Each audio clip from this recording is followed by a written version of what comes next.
नमस्कार, मैं जितेंद्र, आपका रीजनिंग हमसफ़र, और आप जुड़े हुए हैं पूर्वांचल रीजनिंग क्लासेस के साथ। और हम लोग पढ़ रहे हैं असमानता पाठ। इस असमानता पाठ में आपको इसके पहले 2 लेक्चर हो चुके हैं। ये आपका लेक्चर नंबर 3 है।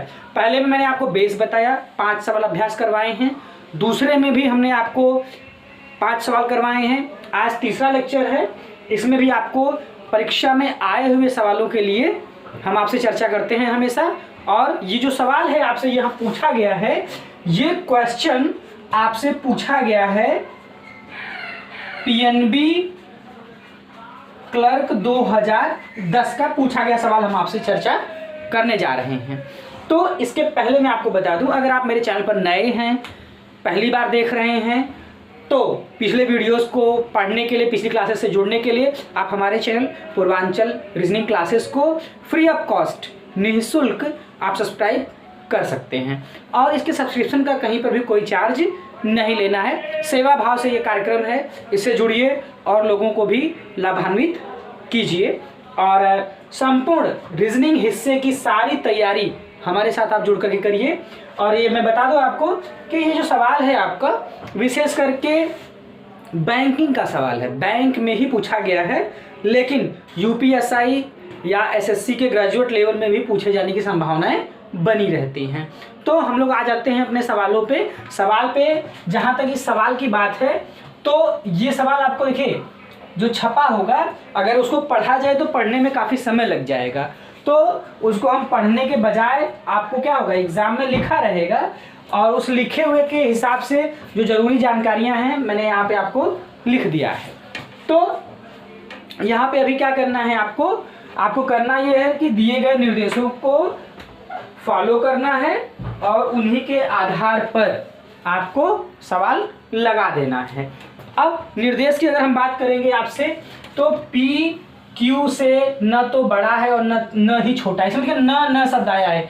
न का मतलब हो गया निगेटिव क्वेश्चन है ये, यानी यहाँ पे जो जानकारियाँ दी गई हैं आपको निगेटिव फॉर्म में दी गई हैं। इसके पहले वाले सेकंड वीडियो में आपने देखा था, दूसरे वीडियो में आपको सूचनाएं प्लस में दी जाती थी। और किसी से इनइक्वलिटी का मतलब होता है, इक्वलिटी माने बराबरी और इनइक्वलिटी उसका अपोजिट है। तो किसी से तुलना करने की जहाँ तक बात आती है तो 3 बातें होती हैं, या तो कोई बड़ा होता है, या कोई छोटा होता है, या बराबर होता है। ये 3 चीज़ें होती हैं। लेकिन यहाँ 5 कंडीशंस आपको इसलिए दी गई हैं कि कई बार 3 चीज़ें तो निश्चित हो गई आपकी, बड़ी है, छोटी है, बराबर है।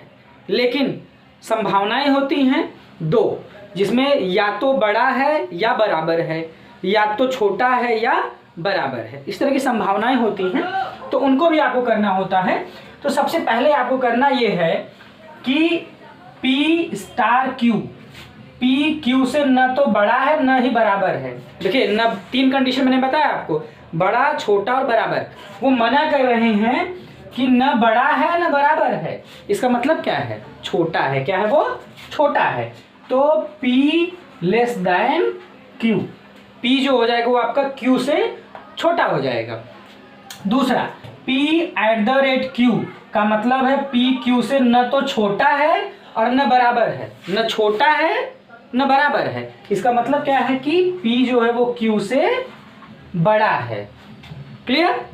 अच्छा, फिर है P delta Q, P Q से बड़ा नहीं है। अब बड़ा नहीं है, एक बात नकारात्मक हो गई, 2 बातें भी सकारात्मक हैं इसके साथ, बराबर और छोटे होने की। तो P Q से बड़ा नहीं है, इसका मतलब क्या है, P Q से छोटा है या तो बराबर है। ये निशान हो गया आपका लेस देन इक्वल टू। फिर P% Q, P Q से छोटा नहीं है। छोटा नहीं है इसका मतलब क्या है, P बड़ा भी हो सकता है, बराबर भी हो सकता है Q के। हो गया? P dollar Q, P Q से न छोटा है न बड़ा है, न छोटा है न बड़ा है। इसका मतलब क्या है, P और Q दोनों ही क्या हैं, बराबर हैं। हो गया? ये देखिए, ये सांकेतिक भाषा में लिखा गया रहता है, इतना दिया जाएगा आपको। और इस बात का क्या पर्याय है, इसका क्या मतलब है, कंपैरिजन करने के लिए ये इसकी डिकोडिंग की जाती है। हमेशा आपको डिकोडिंग करना होता है। क्लियर है? अब ऐसे ही जो आपका होता है आंसर की जो होती है, उसमें भी आपको यहाँ मैंने आपको शॉर्ट में लिखने का प्रयास किया है। इस वजह से की जगह जो है आपको ज़्यादा लग जाएगा, सवाल और ज़्यादा हो जाएगा, इस बोर्ड में आ नहीं पाएगा। तो वहाँ लिखा रहेगा आपको उत्तर देने के लिए निर्देश क्या रहेंगे, यदि दिए गए कथन के अनुसार, ये कथन है, यदि दिए गए कथन के अनुसार प्रथम निष्कर्ष सही है, यदि दिए गए कथन के अनुसार केवल प्रथम निष्कर्ष सही है, यानी पहला निष्कर्ष आपका सही है तो आपको एक जवाब देना है। यदि दिए गए कथन के अनुसार केवल दूसरा निष्कर्ष सही है तो 2 जवाब देना है। यदि दिए गए कथन के अनुसार पहला या दूसरा सही है, पहला या दूसरा, मतलब समझ रहे हैं इस बात को, बड़ा कंफ्यूजिंग है, ये संभावना वाला है। तो कंफ्यूजिंग इसलिए है कि अगर पहला सही होगा तो दूसरा गलत, और दूसरा सही होगा तो पहला गलत हो जाएगा। अगर ऐसी कहीं कंडीशन आ रही है तो आपको 3 जवाब देना है।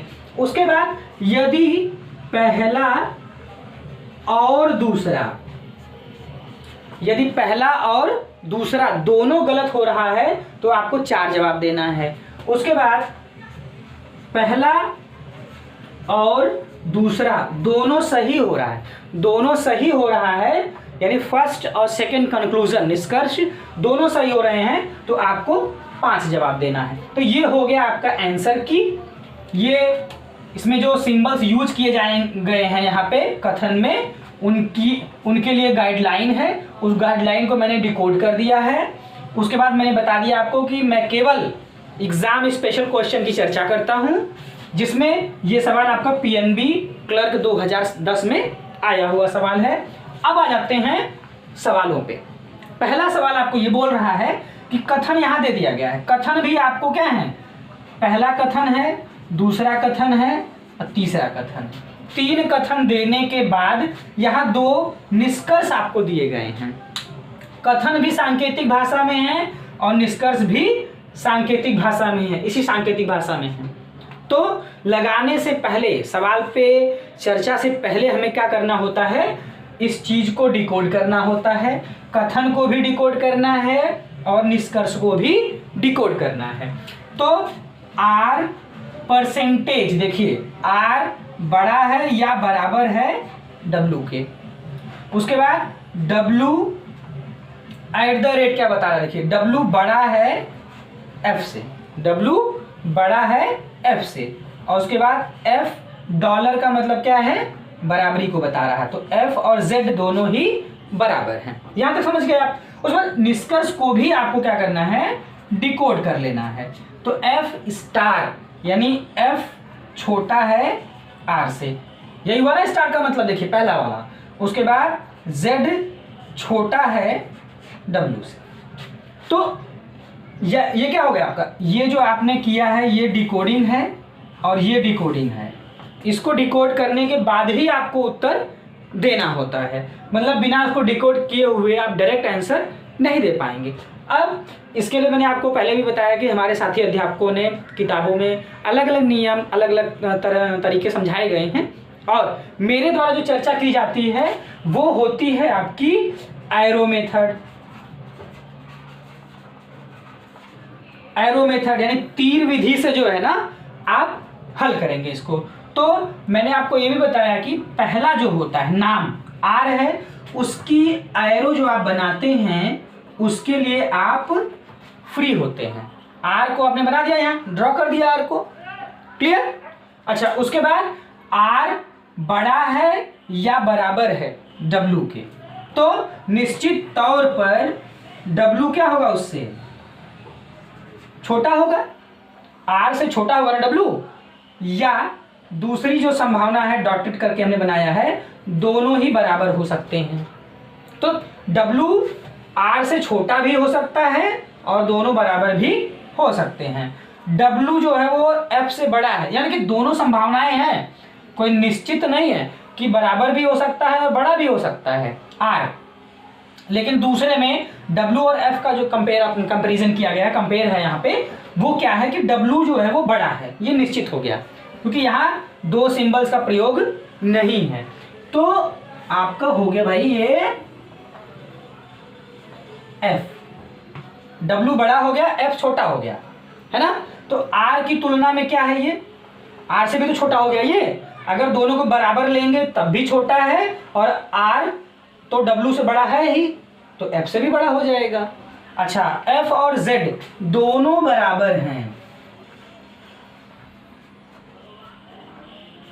देखिए मैंने यहाँ एक लाइन खींचा है, इसका मतलब क्या है, आर और डब्ल्यू बराबर हो सकते हैं, और यहाँ दो लाइन खींचा है तो एफ और जेड दोनों बराबर हैं। अगर मैं सब पे एक एक लाइन खींच देता ना तो क्या होता, चारों हमें बराबर समझ में आ जाते हैं। क्लियर। अब आना है अपने तर्क पर। तर्क ये कह रहे हैं कि पहला निष्कर्ष जो है, एफ छोटा है आर से। सही बात है भाई, जब डब्ल्यू से छोटा है तो अगर बराबरी को लेके चलते हैं आप, तो जब डब्ल्यू से छोटा है तो आर से भी छोटा हो जाएगा भाई।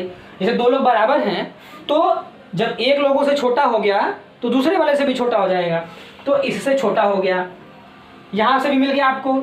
उसके बाद दूसरी जो संभावना है कि आर जो है वो डब्ल्यू से बड़ा है, यानी एफ से बड़ा डब्ल्यू, डब्ल्यू से बड़ा आर, यानी ये सबसे बड़ा हुआ, तो क्या हुआ, ये एफ से भी बड़ा हो जाएगा। इसका मतलब क्या हो गया, आपका पहला निष्कर्ष जो है कि वो सही हो गया।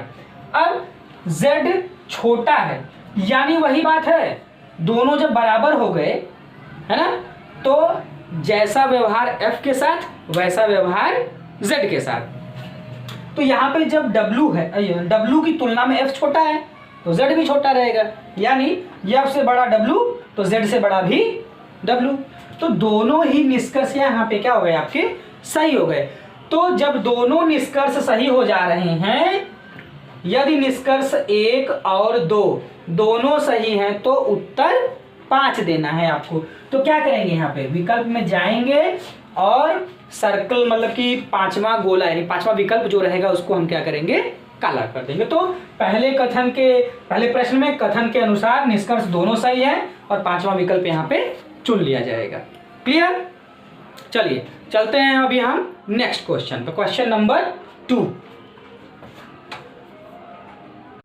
देखिए क्वेश्चन नंबर 2 आप देखिए, इसमें आपको दिया गया है कथन है b@k%j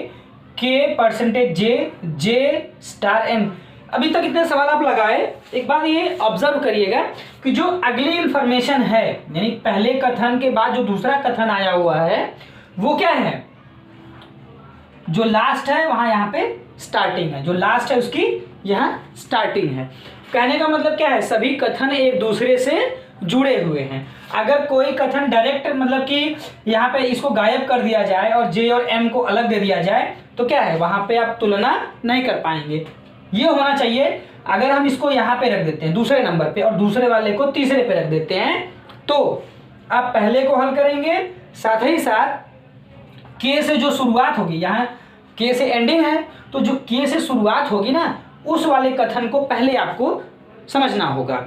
और ऐसा कोई जरूरी नहीं है कि पहले कथन के बाद दूसरा और फिर तीसरा, ऐसा कोई जरूरी नहीं होता है। अच्छा, अब आप क्या करेंगे, पहले इनको डिकोड करेंगे। तो b@ क्या बता रहा है भाई, ग्रेटर देन के, यही है ना, b ग्रेटर देन के, कॉमा फिर k% क्या है, k बड़ा है या बराबर है, बड़ा है या बराबर है j के, फिर है j छोटा है m से। ये डिकोड हो गया। उसके बाद निष्कर्षों को भी आपको क्या करना है, डिकोड कर लेना होता है। तो ये हो गया भी आपका j b। उसके बाद m@b, यानी कि m जो है वो b से बड़ा है। यही है दो निष्कर्ष। अब डिकोडिंग करने के बाद आपको आना है अपने मेथड पे। हम लोग पढ़ते हैं एरो मेथड। तीर आपको बनानी है, तो पहली तीर बनाने के लिए क्या है, आप जो होते हैं वो फ्री हैं। पहली एरो बनाने के लिए आप फ्री हो गए। आपने बी को बना दिया, बी बड़ा है के से, तो निश्चित तौर पर जो के होगा वो आपका छोटा हो जाएगा।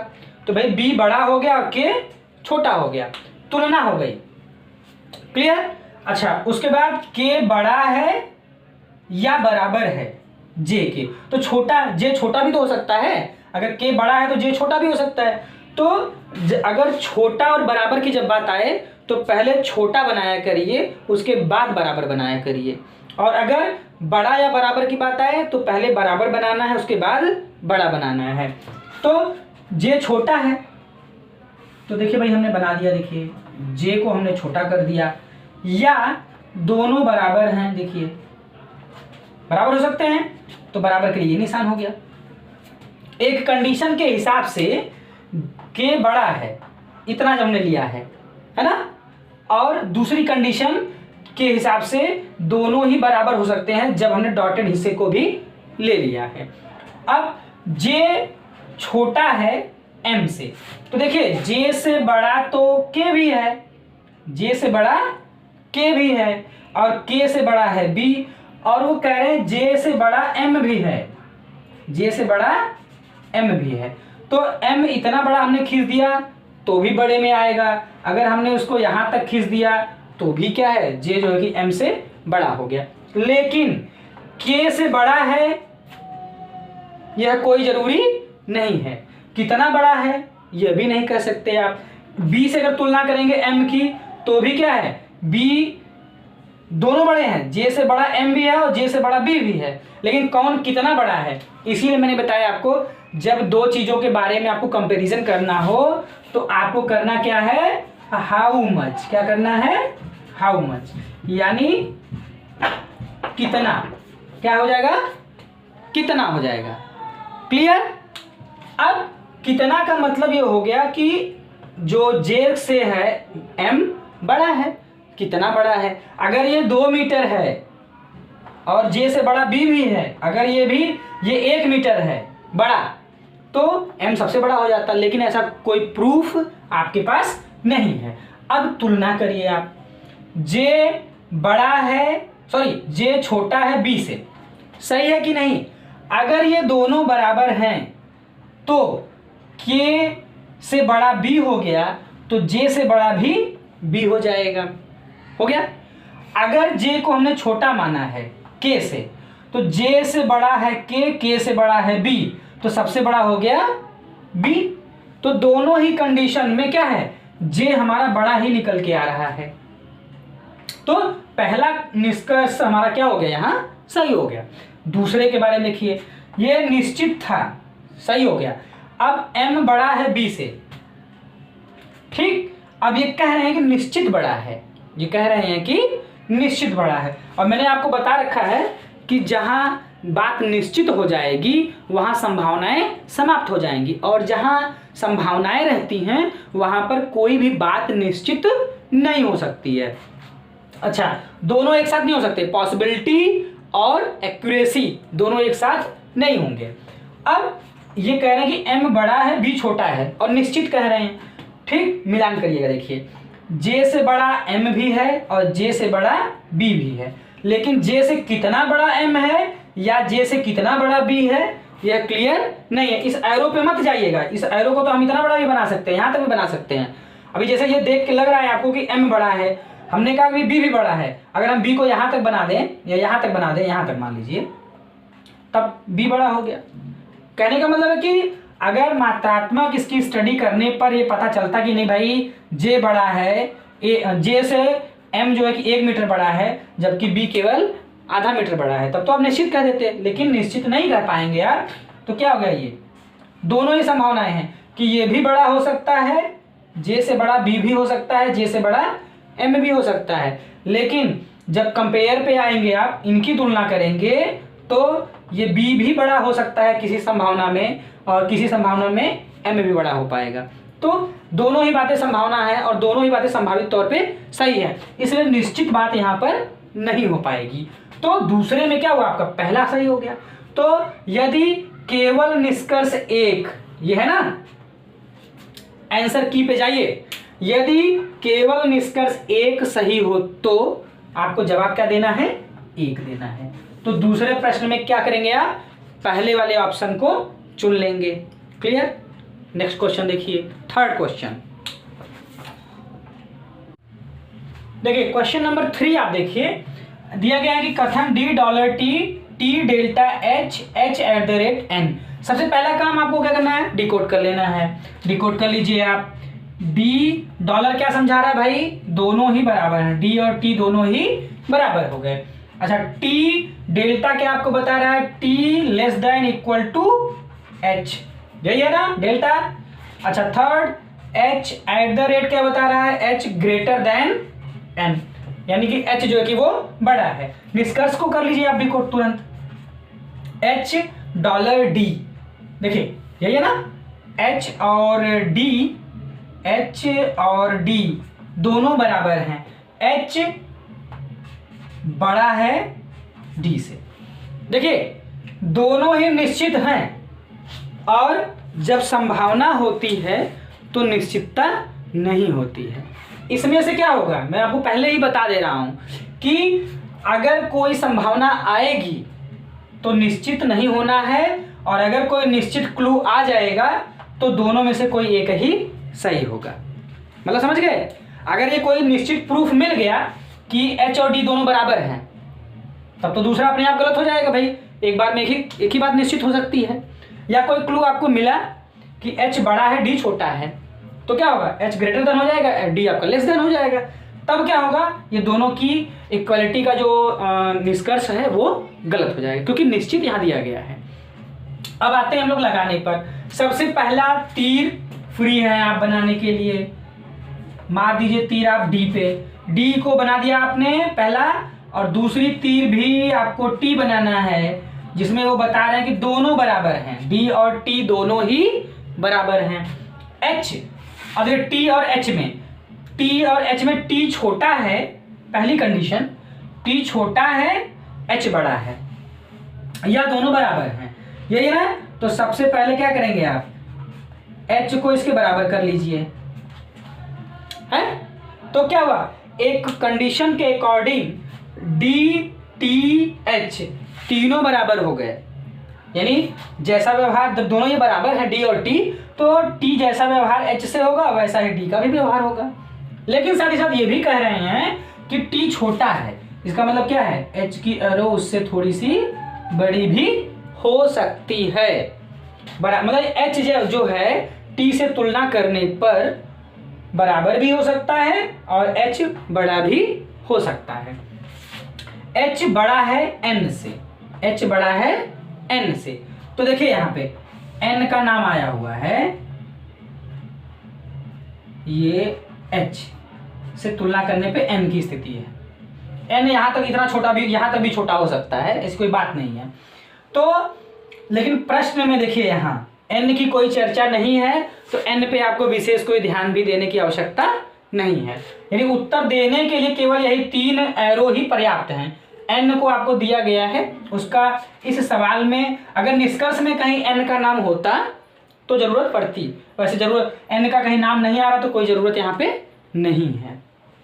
देखिए अब इसको तुलना करिए आप, h और d दोनों बराबर हैं, क्या हैं, जैसा व्यवहार t जो है h दोनों बराबर पे हैं, तो d के साथ भी बराबर हो जाएंगे भाई। तो हमने कहा कि ये पहला मेरा सही हो गया। जब h और d दोनों बराबर हो गए, एक कंडीशन के हिसाब, यहाँ 2 कंडीशन है h के साथ। एक कंडीशन ये कह रही कि जब ये तीनों बराबर हैं तो h और d बराबर हो गए, ये सही हो गया मेरा। जब पहला निष्कर्ष मेरा सही हो गया तो उसी समय मैं ये कैसे कह सकता हूं कि h बड़ा है और d छोटा है, नहीं कह सकता मैं। अगर पहली कंडीशन सही हुई तो दूसरी कंडीशन गलत हो जा रही है। अच्छा अब हम मान लेते हैं कि h बड़ा है, h क्या है, बड़ा है, तो दूसरी कंडीशन हमारी सही हो गई, h बड़ा है दूसरी कंडीशन के अकॉर्डिंग।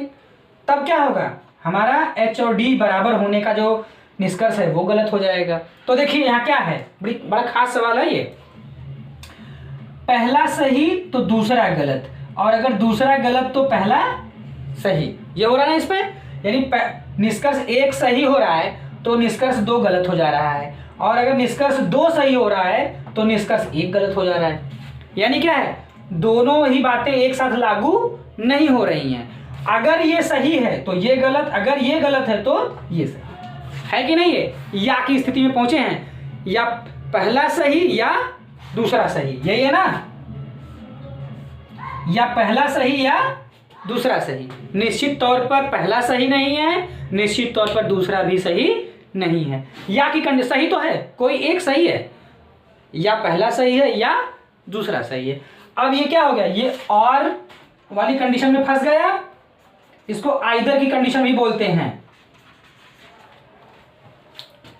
अथवा में फंस गए कि या पहला सही या दूसरा सही। तो क्या करना है आपको, जब कंफ्यूज हो जाएंगे आप कि पहला या दूसरा सही है, पहला और दूसरा नहीं, पहला या दूसरा सही है, तो आपको चुनना क्या है, 3। तो तीसरे प्रश्न में ऐसी स्थिति उत्पन्न हो गई कि आप पहला सही हुआ तो दूसरा गलत हो जा रहा था, और पहला गलत हो रहा था तो दूसरा सही हो जा रहा था। कंफ्यूजन की स्थिति क्रिएट हो गई है, तो आपको विकल्प चुनना है 3। क्लियर। क्वेश्चन नंबर 4 पे चलिए क्वेश्चन नंबर 4 देखिए। आपको यहाँ कथन दिया गया है H delta N N star K delta D। ये 3 कथन हो गए, 2 संबंधित निष्कर्ष हैं। सवाल में जब आपको मिलता है तो सबसे पहला काम वो करना है, डिकोडिंग करनी है। तो H less than equal to N, ये डेल्टा बता रहा है। फिर है N छोटा है K से, स्टार बता रहा है। फिर K less than equal to D, फिर आपको डेल्टा वाला सिंबल मिला हुआ है। ऐसे ही कथन को डिकोड करने के बाद आपको क्या करना है, निष्कर्ष को भी डिकोड कर लेना है। तो D बड़ा है N से, यही मिला ना आपको। देखिए दूसरा नंबर। अब फिर H K में देखिए, H छोटा है K से, हो गया। अब डिकोडिंग के बाद अपने एरो मेथड पे आ जाना है। पहली तीर आपको फ्रीली मारनी होती है। पहली तीर क्या करेंगे, आप ड्रॉ कर लेंगे। H जो है वो N से छोटा है या बराबर है, यानी N बड़ा है तो पहले कंडीशन में उसको बराबर तो करें, N हो गया, यानी H और N दोनों क्या हैं, बराबर हैं। साथ ही साथ दूसरी कंडीशन ये कह रही है कि आपका N बड़ा भी हो सकता है। N जो है वो K से छोटा है, निश्चित है ये बात, यानी K जो है ना वो कंपेयर करने पर निश्चित तौर पर H और N दोनों से बड़ा है। अगर इनको बराबर मानते हैं तो जब N से बड़ा हो गया K तो H से भी बड़ा हो जाएगा K, या H से बड़ा N है, N से बड़ा K है, तो सबसे बड़ा कौन हो गया, K हो गया। तो H के साथ K का व्यवहार निश्चित है, H के साथ K का व्यवहार क्या हो गया, निश्चित हो गया। चाहे इसको N को चाहे जितना आप मानिए, लेकिन N से बड़ा है ये, K हमेशा है। K से बड़ा है या बराबर है D, यानी पहले तो D को बनाएंगे आप, बराबरी वाली बात, ये हो गया है ना। तो K और D दोनों क्या हो गए, बराबर हो गए। अच्छा, D बड़ा भी हो सकता है, D बड़ा भी हो सकता है। देखिए मैंने यहाँ एक लाइन खींच के से वो बराबर बताया है और यहाँ 2 लाइन खींचा है, इसलिए कि ये दोनों बराबर आपस में हैं और ये दोनों आपस में बराबर है। अगर मैं सब पे एक लाइन खींच देता तो ये होता कि चारों बराबर हो जाते, इसीलिए मैंने इसको 1 लाइन और 2 लाइन खींच करके अलग किया है। हो गया, ये तीर बन गई आपकी। अब निष्कर्ष ये कह रहा है कि D बड़ा है N से, कह रहा है। तो आप यहां समझिएगा कि जोड़ने वाला कौन है, K है। तो N से बड़ा है K से बड़ा है D, तो सबसे बड़ा हो गया D, बड़ा बता रहा है। या इन दोनों को हम बराबर मानते हैं, तब N से बड़ा है K और दोनों बराबर हैं, तो जब एक बड़ा हो गया तो दूसरा वाला भी बड़ा हो जाएगा। तो पहला निष्कर्ष हो गया आपका यहाँ सही।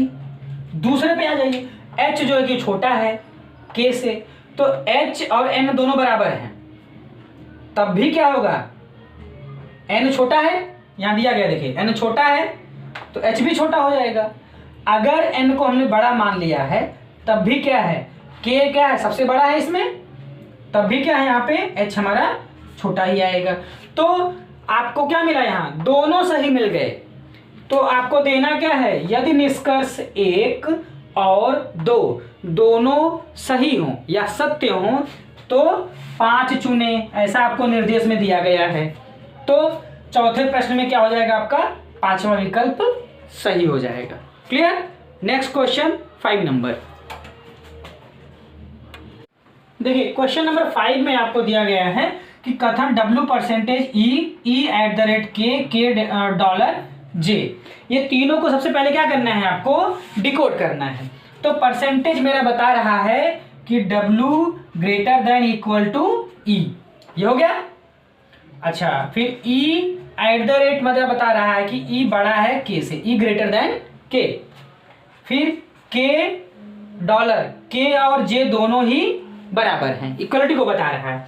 ऐसे ही निष्कर्षों को भी आपको क्या करना है, डिकोड कर लेना है। तो J डेल्टा, देखिए J less than equal to E, हो गया ये, डेल्टा को less than equal to E। फिर है परसेंटेज, क्या हो गया आपका, W greater than equal to K, हो गया। आ जाते हैं अपने मेथड पे। देखिए आसान है, बस जिस सिस्टम से बताया जा रहा है उसमें सटीक आप चलते रहिए।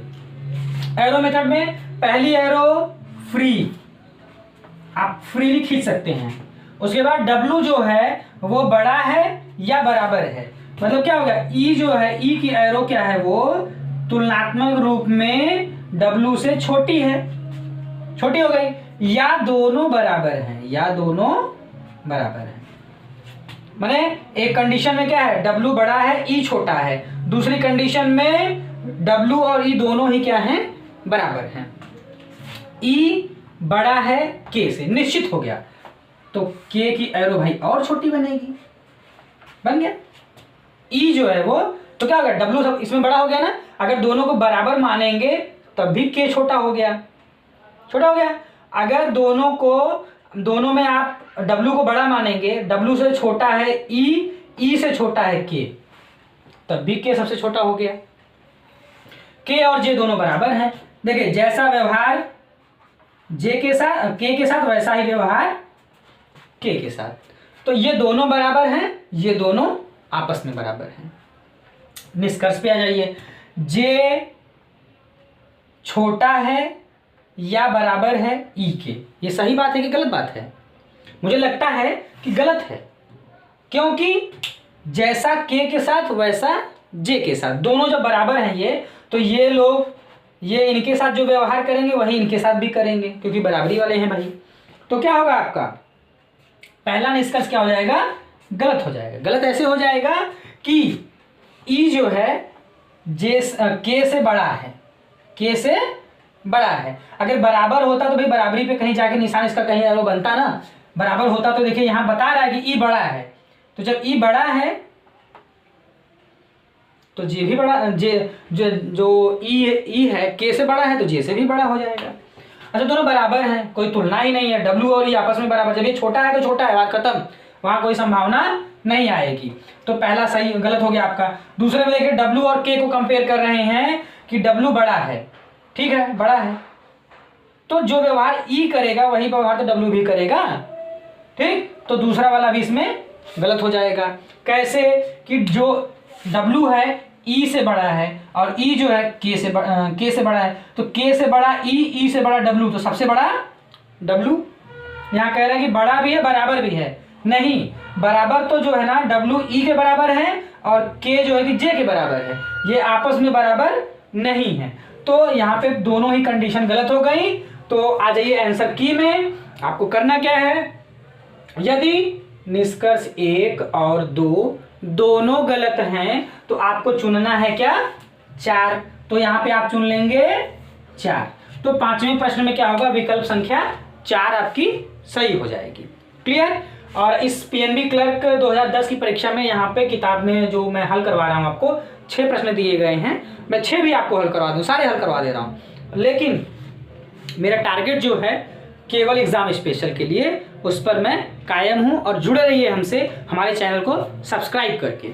अगला देखिए क्वेश्चन नंबर 6, आप देखिए 6 पे आ जाते हैं। चलिए क्वेश्चन नंबर 6 इसी पर आधारित है, उसको भी देखिए आप। 6 में क्या है, आपको कथन दे दिए गए हैं। सबसे पहला काम आपको डिकोडिंग कर लेना है।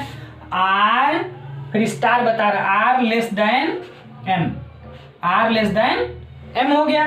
उसके बाद M और डॉलर बता रहा है M बराबर B। फिर तीसरा है परसेंटेज में B greater than equal to T।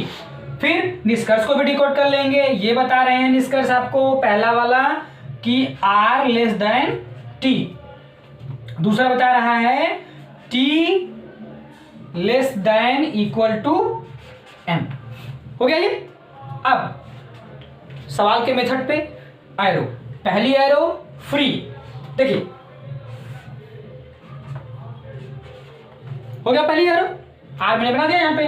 Are छोटा है, एम बड़ा है, तो निश्चित तौर पर जो एम है उसकी तीर बड़ी रहेगी, भाई बड़ा है तो बड़ी तीर उसकी हो गई। अच्छा, एम और बी दोनों बराबर हैं तो बी की भी तीर क्या होगी, उतनी ही बड़ी बनेगी।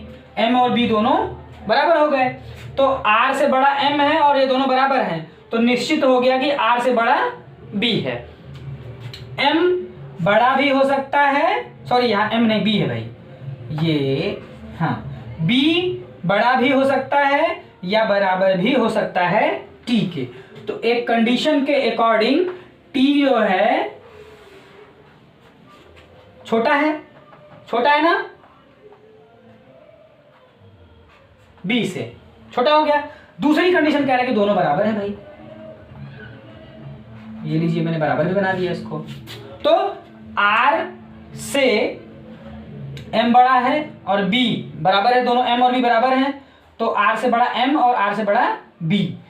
और टी भी क्या है, आर से बड़ा बराबर क्या हो गया, आर के से बड़ा टी भी हो गया, क्योंकि तीनों बराबर हैं, ठीक है। लेकिन दूसरी कंडीशन के अकॉर्डिंग बी से छोटा है आर और बी से छोटा है टी, लेकिन आर और टी में कौन कितना छोटा है ये निश्चित तौर पर नहीं कहा गया है। तो आर और टी का जो रिलेशन है वो निश्चित वाला नहीं, डेफिनेट वाला या एक्यूरेट वाला नहीं है। एक्यूरेट वाला नहीं है चूंकि इसमें दोनों क्या हैं, बी से छोटे टी भी हैं और बी से छोटे आर भी हैं, लेकिन बी से कितना छोटा आर है और बी से कितना छोटा टी है ये क्लियर नहीं है। यानी हाउ मच के पैमाने पर जाएंगे आप तो वहां से ये क्लियर हो जाएगा कि कितना छोटा है, ये दिया नहीं गया है। जब अगर क्वांटिटी बता दी जाती है भाई इतना छोटा है तो आप बाकी इन दोनों को तुलना कर लेते, जबकि यहाँ बताया नहीं जाता है। तो पहला हो गया आपका गलत। अब देखिए दूसरे में कह रहे हैं टी एम से एम के बराबर भी हो सकता है ना, और एम बड़ा भी हो सकता है। देखिए ये यही बात जो लिखी गई है ना, देखिए इसी का ये उल्टा है, यानी बी बड़ा है या बराबर है टी के, और यहां दोनों बराबर है ना, एम और बी बराबर है, तो मैं इसकी जगह पे एम लिख सकता हूं, वे दोनों बराबर हैं, या इसकी जगह पे मैं बी लिख सकता हूं कि नहीं, चलिए इसकी जगह मैं बी लिख देता हूं। तो इस कथन का उल्टा हो गया कि नहीं, ये कथन है और ये निष्कर्ष है, उल्टा हो गया, तो दूसरा हो गया मेरा सही। तो जब निष्कर्ष दो सही हो, आंसर की के अनुसार जब निष्कर्ष दो सही हो तो आपको चुनना क्या है, दो। क्लियर। तो छठवें प्रश्न में क्या हो जाएगा आपका, दूसरा विकल्प सही हो जाएगा। तो आज की वीडियो में इतना ही। कल नई क्लास में आपको इसमें और तरह के सवाल बनते हैं, उस पर चर्चाएं होंगी, लेकिन एग्जाम स्पेशल बस। तो तब तक आप पढ़ते रहिए, स्टडी से जुड़े रहिए हमारे साथ। हमारा वीडियो उम्मीद करते हैं आपको अच्छा लगता होगा, तो ज़रूर उसको लाइक भी करिए, उसको शेयर भी कर दीजिए, और फ्री सब्सक्रिप्शन है अगर तो ऐसे बच्चों तक भी आप ज़रूर मदद पहुंचाइए जो कहीं ना कहीं धन अभाव में पढ़ नहीं पाते हैं। तो हमसे जितनी मदद हो सकती है हम आपके लिए तैयार हैं। तो आपको कोई अगर समस्या भी आती भी है, अगर आपकी निजी कोई समस्या आ रही है या सवाल आपके समझ में नहीं आ रहा, रीजनिंग हिस्से का कोई और सवाल आपको है, तो मेरे व्हाट्सएप नंबर को आप नोट कर लीजिए। मेरा व्हाट्सएप नंबर मैं दे देता हूँ आपको, 9565 173 102। ये मेरा कॉलिंग नंबर भी है, ये मेरा व्हाट्सएप नंबर भी है। आप इस पे अपने सवाल समस्या को दे सकते हैं। मैं आपसे केवल सेवा भाव से जुड़ा हुआ हूँ, और आप भी अपनी मेहनत से, अपनी लगन से अपने लक्ष्य तक पहुँचते रहिए और अपनी जंग को जारी रखिए। धन्यवाद।